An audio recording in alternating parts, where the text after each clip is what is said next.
Hi there. It's June the 20th, and we're concluding our journey through the first book of Kings, which is part in the Hebrew structure of the scriptures of the former prophets, the Nevi'im Rishonim.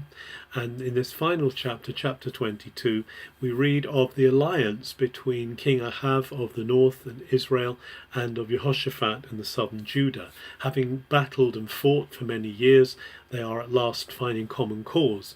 And particularly Ahab invites Jehoshaphat to join him to recapture the city of Ramoth Gilead, which is in Gilead, over in the eastern part across the Jordan, which is in the hands of the Syrians.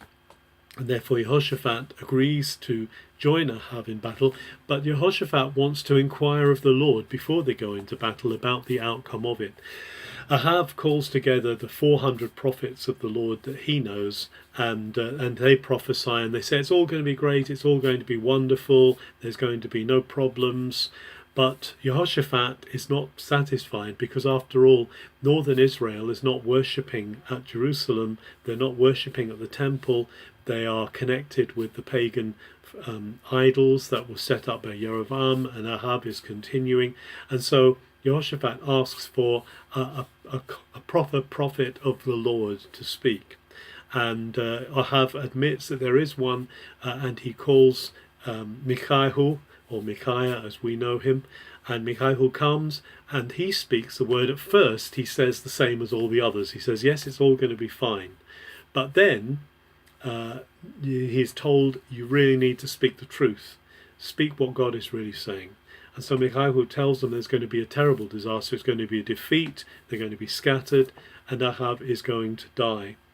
And for his troubles, Micaiah is put into prison and put on bread and water rations, and told that he's going to, because of his words, he's going to suffer. But Micaiah says, no, actually, it's going to happen. I've told you the word of the Lord.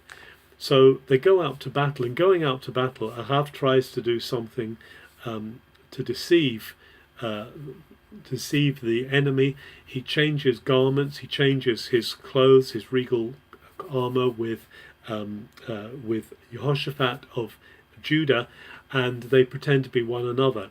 However, the enemy realizes that Jehoshaphat is not Ahab, and they divert from him. However, a stray arrow strikes Ahab, and he is wounded, taken back to the city, and he dies. In the washing of his chariot, afterwards in the washing of the blood of, just as is prophesied, the dogs come and lick up Ahab's blood, and so he dies and is buried.